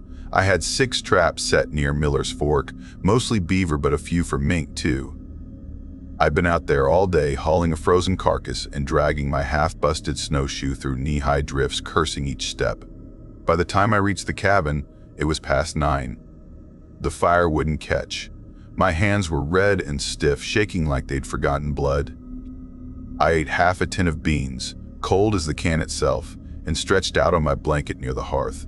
The wind outside sounded like someone humming through their teeth. I remember closing my eyes, listening to the logs pop, and then nothing. I woke like someone had grabbed me by the spine. The cold was wrong, not just a fire-dying kind of chill, but a hollow cold, one that sucked the breath from my lungs and made the air feel thick as glass. My breath hung still in front of me, unmoving. I thought maybe the door had blown open, but it was bolted shut, frost webbing across the frame. Then I heard it. Mason. It wasn't the wind. It wasn't sleep. It was right behind my ear, soft, low, almost kind. My name. I turned so fast I nearly tore my shoulder. Something stood in the corner by the woodpile. Tall, thin, draped in long strips of something that looked like animal skin, wet and half-rotted. It shimmered with frost, tangled with sticks and frozen moss. Its head tilted, slow and curious, like it was studying me. I couldn't see its face. The firelight bent away from it, as if the thing swallowed light instead of reflecting it. I didn't move. My hand hovered near the rifle, leaning against the wall, but something deep inside told me not to. The air pressed heavy and then gone. Just like that. No step. No sound. The cabin was empty again, except for the creak of the logs. I told myself it was exhaustion, shadows, something my tired eyes invented. I even laughed once, though it came out thin and strange. But when I stepped outside, the snow was untouched. Not a single track. The next night proved it wasn't a dream. I woke again, not to sound this time, but to silence so thick it rang in my ears. No wind, no fire crackle. Even my heartbeat felt muffled. When I opened my eyes, the thing was at the window. Its head was pressed to the glass. The skin, or whatever, hung from its shoulders, dripped dark fluid that steamed faintly against the cold. Long, narrow fingers rested on the window frame. There was no face, only a black smear where one should have been, like smoke trying to form features but failing. I lunged for the rifle. The second I moved, it dissolved, melting into the dark outside like mist sucked away by the trees. I ran out barefoot, shouting into the snow, the sound tearing from my throat and vanishing into the still air. No tracks. No broken crust, nothing but the echo of my own panic. When I stepped back inside, everything was different. My tools, traps, and gear were all laid out on the floor in a perfect circle. Every object spaced evenly like pieces of some old ritual. My map was open in the center, edges pinned down with my knife and compass. The fire was out again. The cold had a weight now, pressing against my chest. I felt something roll through the room, a pulse of air, slow and heavy like a heartbeat under the floor. My knees buckled. The shadows in the corners deepened, crawling across the walls like oil spreading through cloth. And then it touched me. Not like a hand, like gravity. It moved through me, and for a second I saw something that wasn't mine. Memories that didn't belong to people, only to hunger. Faces stretched wrong, stitched together with hides. I saw woods older than the world I knew, creatures without words or mercy. When I could finally move, I screamed. I didn't think. I ran. I burst through the cabin door and into the night, snow biting my bare feet, lungs tearing open with cold. I ran until the world blurred, until the ridge trail rose under me like a wave, until I saw a dim lantern glow through the trees. Amos Dren, an old hermit trapper, lived there. He dragged me inside, wrapped me in wool, and didn't ask questions until morning. When I told him, he didn't blink. He poured whiskey into a tin cup, handed it to me, and said, "My granddad used to call it the hide walker, comes after the longest freezes. It don't kill right away, it studies. It learns the shape of you till you're tired enough to stop being a person." I stayed 3 nights. The wind screamed through the cracks, but nothing came. When I finally went back to my cabin, the door stood half open. Inside, everything was exactly as I'd left it. The traps, the circle, the map. The only new thing was a smell. Wet earth. Rot. The snow on the threshold was smooth. No footprints in or out. I packed what I could carry and left before dark. I didn't come back to that ridge again for years, but that's not where it ended. Last summer, when the Park Service sent me to restore a nearby fire tower, I stayed in a rental cabin near the river. It was newer, clean enough, with running water and a half-working heater. On the second night, I found something strange under the bed. A small leather journal, pages swollen from damp. Inside were notes from other guests. Every one of them wrote about seeing someone or something outside the window at night. Some described tall shadows. Others mentioned whispers calling their names. The last entry, written in a shaking hand, said, "It's learning how to open doors now." That same night, I noticed the windows. They were tinted from the inside. You could look out, clear as day, but from outside they were black mirrors. Someone had designed them that way. I didn't sleep. I watched my reflection in the glass for hours, waiting for movement that didn't come. Around 2:17 a.m., I heard a sound from the bathroom, a faint scratching, like nails against drywall. I thought maybe it was mice until I saw it, a small hole drilled through the tile leading into the crawl space. The scratching stopped. I knelt, peering close. The hole was fresh. The wood edges clean.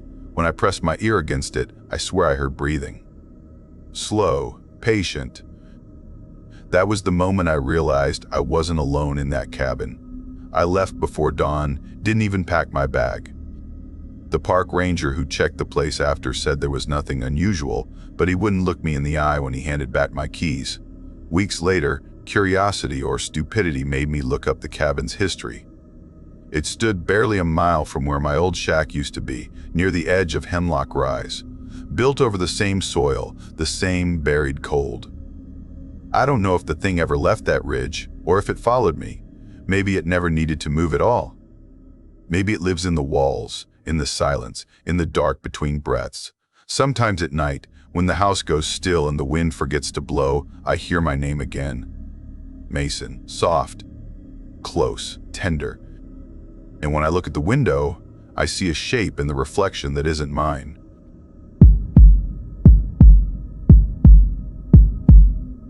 I never believed the woods could whisper until I lived long enough to hear them call my name. For years, I stayed alone in an old cabin hidden deep in the Appalachian range near a place called Hollow Creek, where fog never seemed to lift and the silence had a pulse of its own.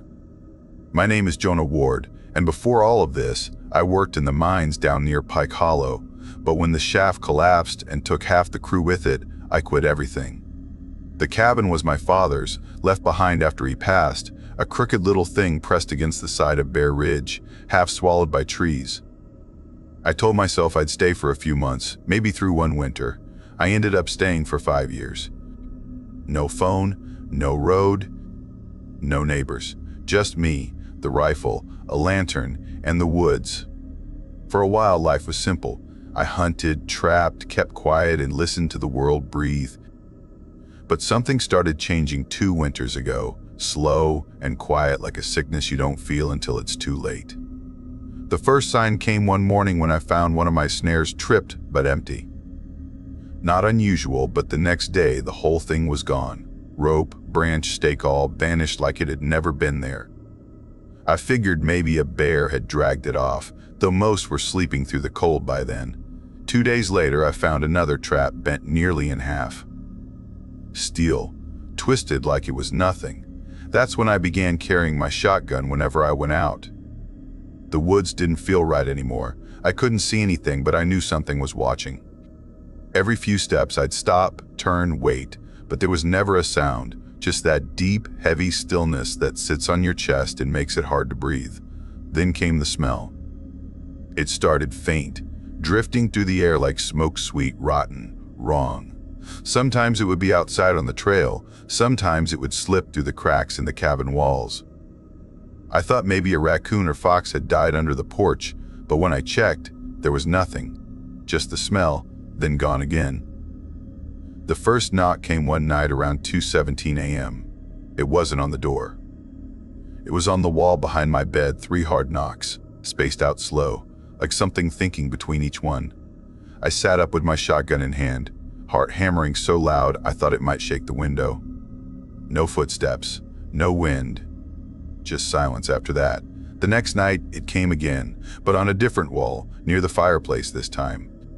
3 more knocks, same rhythm. I barely slept after that. I dragged my bed to the center of the room and kept the fire going until sunrise. A few mornings later, I stepped out to fetch wood and found my boots gone. I searched for hours, cursing under my breath until I spotted them sitting neatly in the snow, maybe 30 feet from the porch. No prints leading to them, no tracks leaving, just sitting there like someone or something had placed them there for me to find. That's when the fear really started. It got worse after that. When I came back from checking traps, the chairs inside the cabin would be turned around, all facing the back window. At first, I thought maybe I'd moved them without remembering, but it kept happening. Every time, the forest itself began to feel wrong. The usual night sounds, the owls, the rustle of small animals were gone. Instead, I'd hear faint whispers in the dark, so soft I couldn't tell if it was the wind or voices. Sometimes it sounded like words, just out of reach.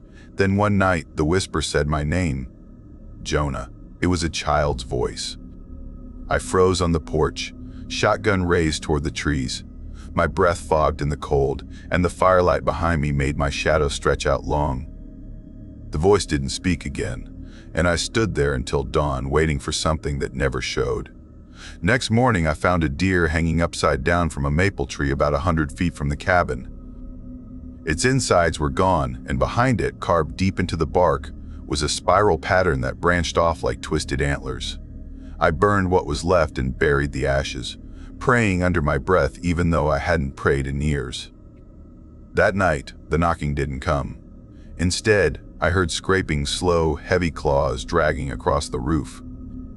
I could hear it pacing above me, then one sharp thud like something dropped onto the shingles. By morning, I found the chimney packed tight with black feathers and clumps of fur, no reason for any of it to be there. I decided I'd had enough. I packed a rucksack with my father's knife, a compass, some shells, and a flask of water. No food. Just a gut feeling that if I stayed one more night, I wouldn't walk out alive. But when I opened the door, I froze. Footprints in the snow. Not human, too long, with clawed ends and a strange round heel. Each step spaced far apart, like whatever made them didn't walk, it glided. They led straight from the tree line to my door, circled the cabin, and stopped right beneath the window where my bed used to be. Above the door, carved fresh into the wood, was that same spiral symbol, wet, deep, raw. That night, I didn't sleep. I sat by the fire, shotgun across my knees, every lamp burning. Around 3:05 a.m., I heard it again, footsteps crunching in the snow, steady and slow. Then the voice, Jonah. But this time, it wasn't a child. It was deeper. Familiar, my father's voice. You left the gate open, it said. My mouth went dry. I whispered back, there is no gate. And it laughed. A wet, cracking laugh, like wood splitting under pressure. Something moved past the window, too fast to see clearly. I caught only a glimpse. Pale skin, long limbs bending wrong, a flat face with a mouth stretched too wide, no eyes. Just darkness where they should have been. I fired through the wall. The blast echoed across the valley. Nothing moved after that. No sound, no smell, just silence so heavy it made my ears ring. At dawn, I walked away from that cabin. Didn't pack food, didn't look back. I just walked until I reached the gas station down by Devil's Bend. The man behind the counter stared at me like I'd crawled out of a grave, said I looked like I'd seen a ghost. But I told him it wasn't a ghost. Whatever it was still out there. And I knew it wasn't done with me. A few months later, I tried to move on. I rented a room near a small town farther south, close enough to people to feel safe, far enough to sleep at night. But I couldn't shake the dreams. Every time I closed my eyes, I'd see the spiral carved into the door, spinning slow until it filled everything. Then one morning, I woke to find mud tracked across the floor. Long, spaced-out prints leading from the window to the bed. The glass was unbroken. Locked from the inside. I told myself maybe I'd walked in dirt half asleep. Maybe. But when I went to clean it, I saw something else, pressed faintly into the wood beside the bed frame. The spiral. After that, I tried to convince myself it was all in my head. Isolation, trauma, guilt. But the signs wouldn't stop. Every night around the same time, 2:17 a.m., I'd hear something. Sometimes a whisper through the vent. Sometimes a faint tap under the floor. Then one night, there were knocks again, 3 of them. Not on the door, beneath the bed. I didn't move. I just listened, heart slamming against my ribs. Then came a voice, low and broken, saying the same words. You left the gate open. When I turned on the light, the sound stopped. The floorboards were still. Next morning, I went to the landlord's office, told him I wanted out. He asked why, and I just said, the place feels wrong. He gave me this strange look and said I wasn't the first to say that. Said years back, a woman lived in the same unit. One morning, they found her gone. No sign of her, just a blood-stained shirt stuffed up inside the chimney. He said it like it was gossip, but my hands were shaking the whole time. I left that day. I tried staying with a friend a few towns over, in a rental near the foothills. It was small, quiet, cozy. I thought maybe I could finally sleep. But the first night, around 2:17 a.m., there was a single knock, then another. It came from below, like something hitting the underside of the floorboards. Every night after that, same time, same sound. My friend said he didn't hear anything, but I could feel the vibration through the bed frame. Then I found it, a bullet lodged inside the cabin wall, no exit hole, old, rusted, deep in the wood. Like someone had fired at something long ago, and whatever they shot never left. That's when I realized something. Maybe this thing wasn't tied to that one cabin. Maybe it followed the people who saw it. Maybe that spiral wasn't just a mark, but a way to find you. Last week I drove back out to Hollow Creek. I don't know why. Maybe I needed to see it again, to know it was real. The cabin was still there, leaning worse than before. The door hung open. Snow piled on the porch. Inside, everything was exactly how I'd left it. The chairs still faced the window. The ashes in the hearth were cold, undisturbed, but the spiral above the door looked darker now, almost like it was still bleeding. I stood there for a long time, watching the light shift across the walls. Then I heard it, soft footsteps behind me. I turned fast, shotgun ready, but there was no one, only the faint smell of rot drifting through the air. "Jonah," the voice said again. It came from everywhere. From the walls, from the floor, from inside my head. I ran outside, snow flying around me, heart pounding so hard I couldn't breathe. I didn't stop until I reached the tree line. When I looked back, I saw movement in the window. Something tall and pale, standing where I'd been moments ago, watching. I left the mountains that night, drove until the gas ran out and kept walking. I don't know where I am now, just somewhere far enough from the ridge that the trees look different, but I still smell the rot sometimes. Still wake up at 2:17 to the sound of slow, steady knocks. I think whatever it is doesn't need the cabin anymore. It just needs the name, and it knows mine. And it knows mine.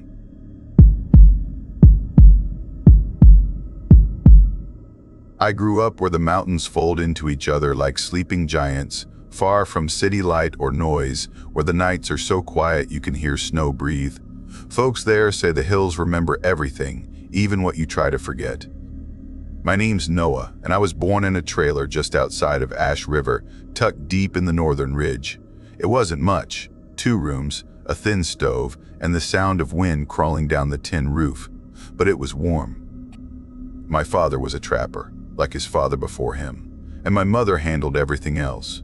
You learn early out there that you either fix things yourself or live without them. She taught my brother Micah and me to track animals, grow herbs, and treat cuts when the nearest doctor was 3 valleys away.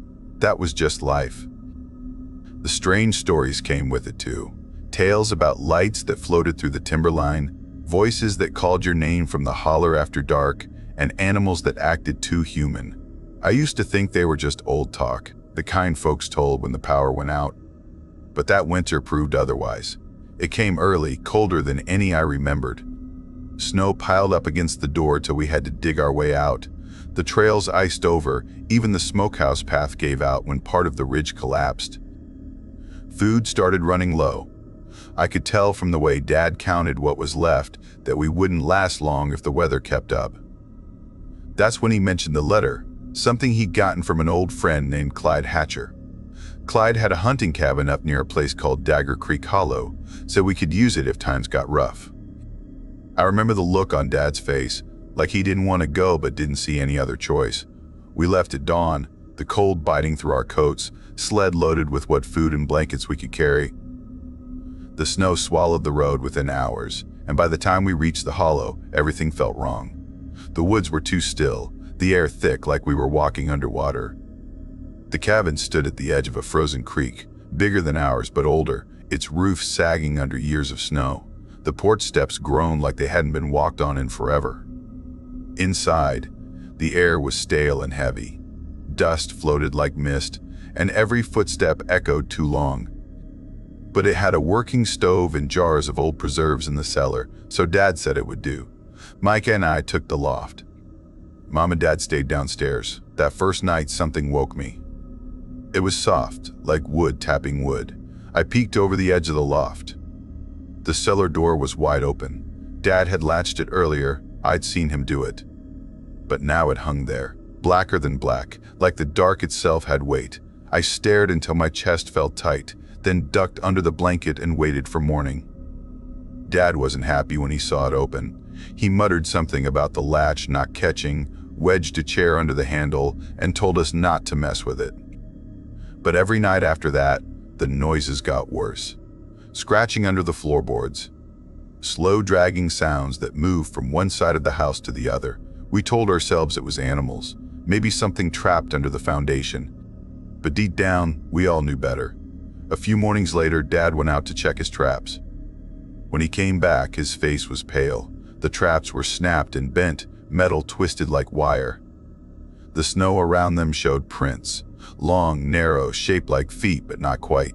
The steps were too deep, like whoever or whatever made them weighed more than a person should. That night, Micah started talking in his sleep. At first, it was mumbling, but then it turned into actual words, though not any language I knew. One night, I woke to see him sitting up, eyes open, whispering into the dark. His hands were dirty, black soil under his nails, though he hadn't left the house. Mom found him like that at dawn and nearly cried. She started doing old mountain things, burning cedar, sprinkling salt along the windowsills, boiling pine resin. Said her grandmother used to do that to keep bad things out. The smell filled the cabin, sharp and earthy. But the next morning, the salt was gone. Not scattered, just gone. The resin had frozen solid even though the fire had stayed lit all night. Mom didn't say a word, but I saw her eyes. She was scared.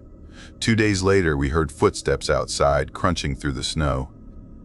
Dad opened the door to find Uncle Wade standing there, frost in his beard. He'd hiked up from the valley, said he hadn't heard from us in weeks, and had a bad feeling. He stayed in the lean-to behind the cabin that night. Around 3:20 a.m., he came crashing through the door, eyes wild. Said something had sat on his chest and whispered in his ear. It told him, clear as day, you ain't mine yet. Mom didn't hesitate after that. She pulled out red thread from her pack, tied it across the doors, muttering prayers under her breath. Said it would keep whatever was out there from crossing in. She lined the window frames with oil, then made us all sleep in one room.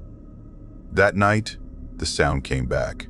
Long, low, not quite a growl, not quite a moan. It moved around the cabin, circling. The walls shook. The air felt charged, like before lightning hits. Then everything went silent. At dawn, we saw that all the red threads had been cut, not torn, cut clean. Wade left to fetch Pastor Graham from town. The storm had calmed some, but the woods looked darker than before. He promised he'd be back by the next day. He didn't come back the next day.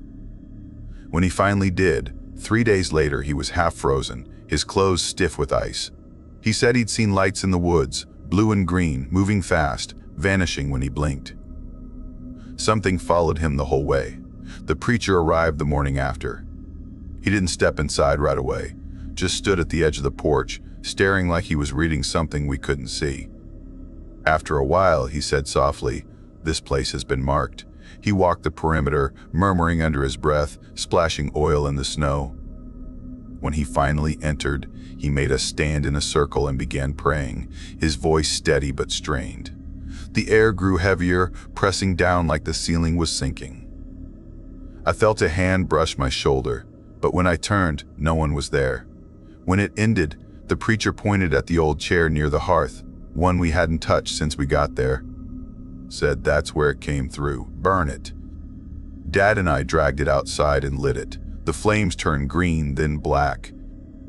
The smoke rose straight up, twisting like it was being pulled. The preacher watched until it was ash, then told us not to stay another night. We packed before sunset, leaving behind everything we couldn't carry. The woods were silent again, but not in a peaceful way. It felt like something was waiting for us to turn our backs. As we reached the ridge, I looked back. The cabin stood small and crooked against the white. Just before we turned away for good, I saw movement in the window, a shadow, standing exactly where the chair had been. We never went back. Years passed.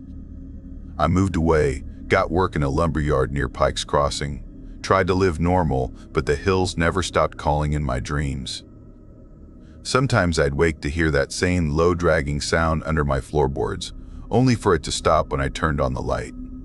Then, last spring, a letter showed up in my mailbox. No return address, just my name written in shaky pen. Inside was a Polaroid, grainy, gray, edges faded. It showed a cabin. That cabin. And in the loft window, 2 shapes standing side by side. On the back, someone had carved into the photo itself, pressing hard enough to tear the film. The words read, "Don't let them inside."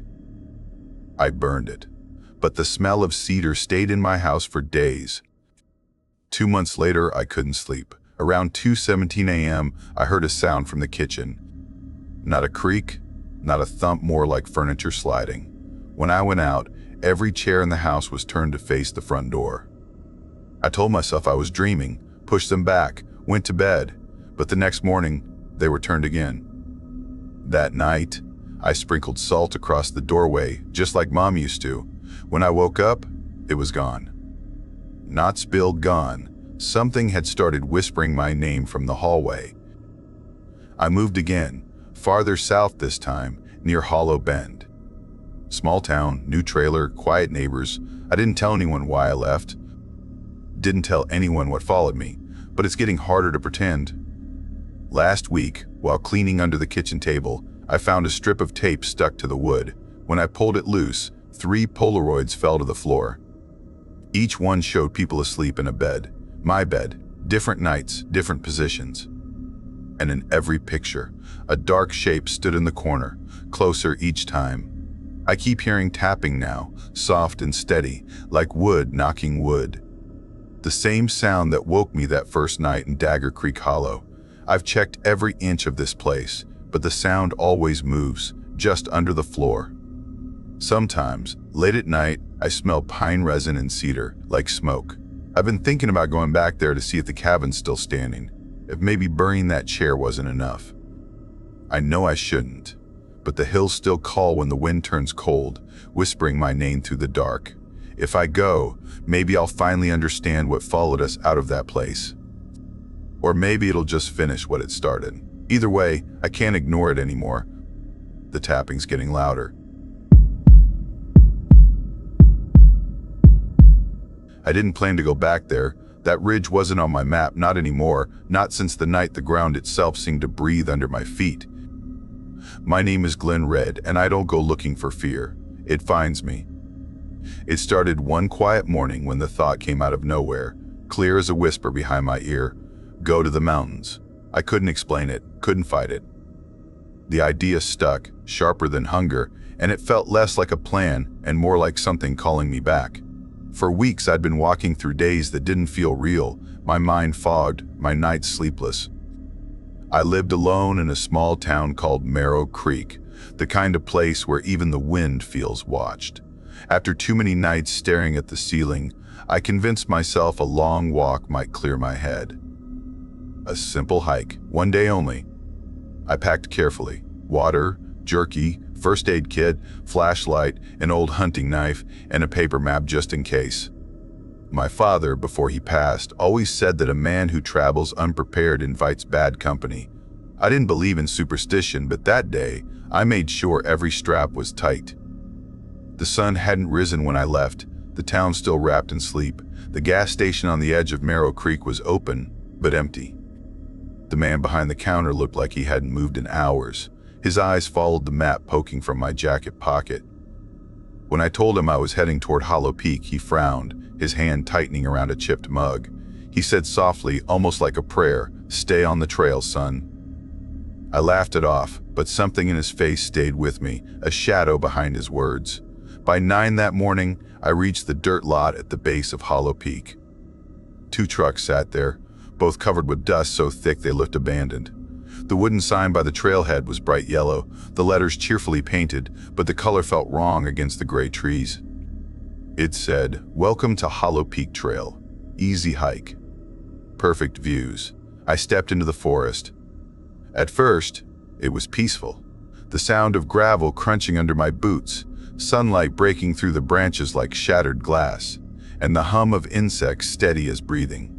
I told myself this was good, that maybe peace could be found if I just walked far enough. Then I saw him, a tall man coming down the trail, his skin blistered red by sun, his beard the color of ash. He didn't look at me when he passed. His lips were moving fast, whispering something like a chant. I tried to ask how far it was to the overlook, but by the time I turned, he was gone. No sound, no movement. Just the forest staring back. That's when everything went quiet. Not gradually, suddenly. The cicadas, the wind, even the faint rustle of leaves, all of it cut off as if the world had been muted. My steps echoed unnaturally loud.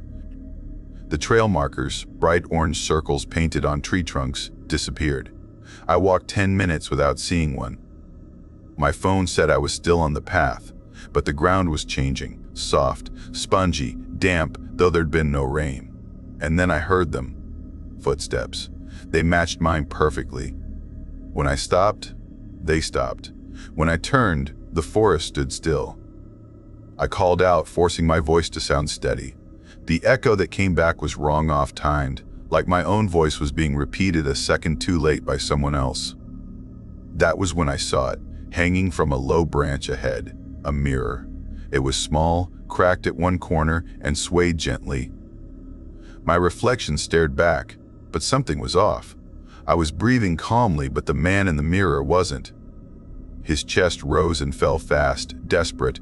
I lifted my right hand, and the reflection lagged, lifting its left.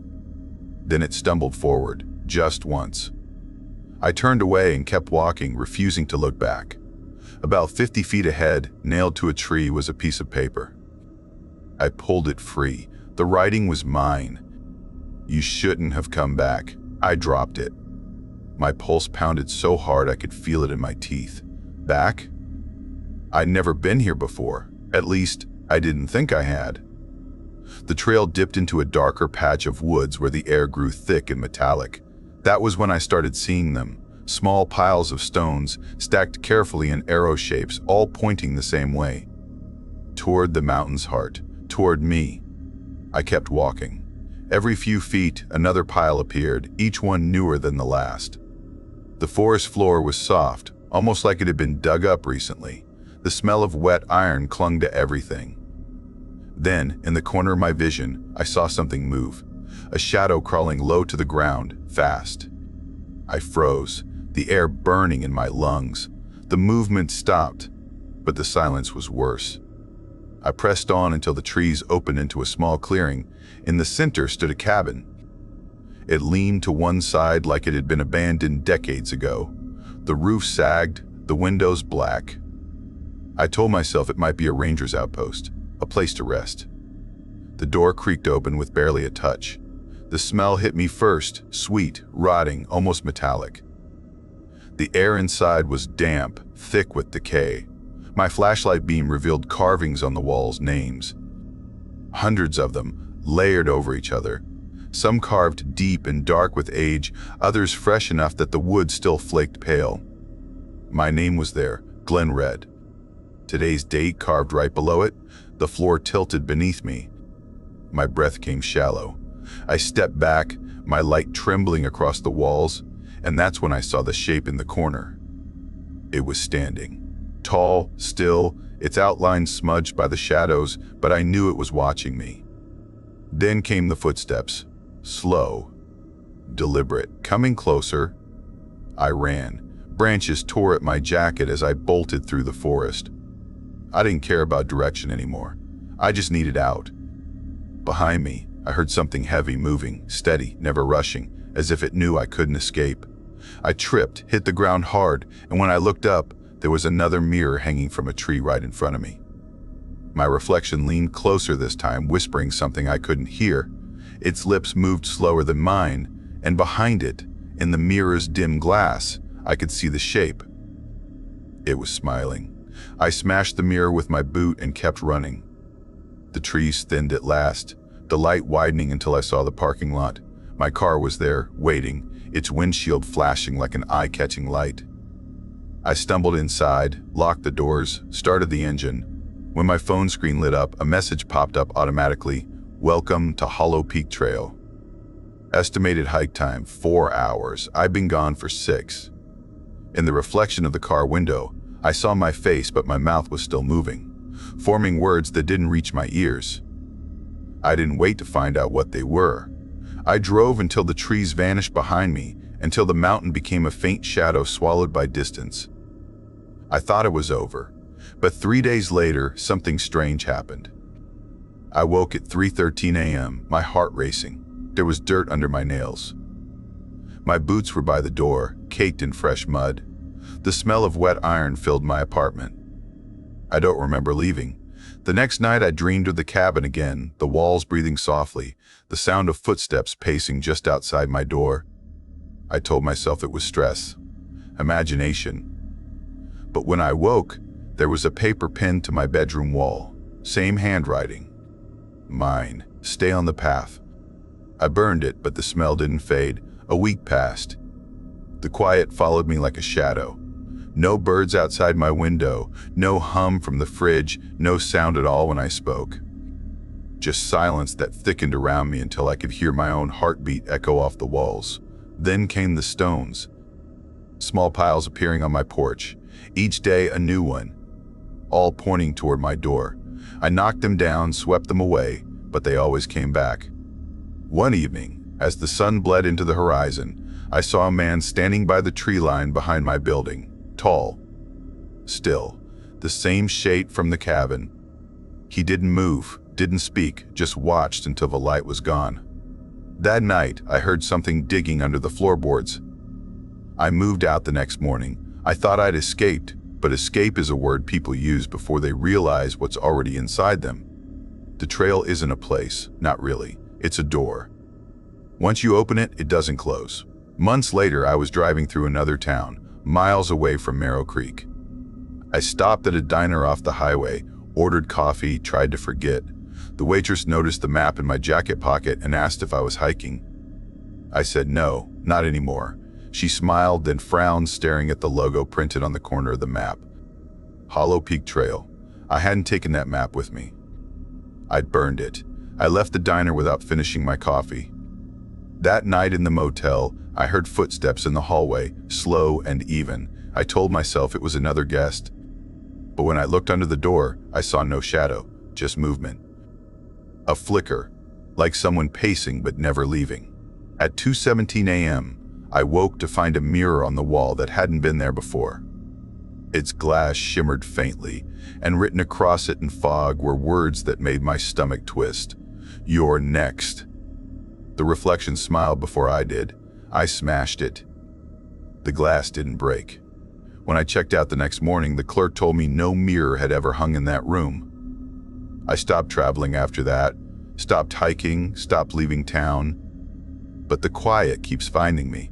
Some nights I hear soft music drifting from nowhere, a melody I almost recognize. When I follow it, I always end up by the woods. They say there's a cabin somewhere in those trees, hidden deep where no one's mapped. Some call it the Hollow Cabin, others say it moves, never in the same place twice. They say the names on its walls belong to those who try to forget. I try not to think about it, but sometimes, when I close my eyes, I see another name being carved into the wood. Yours.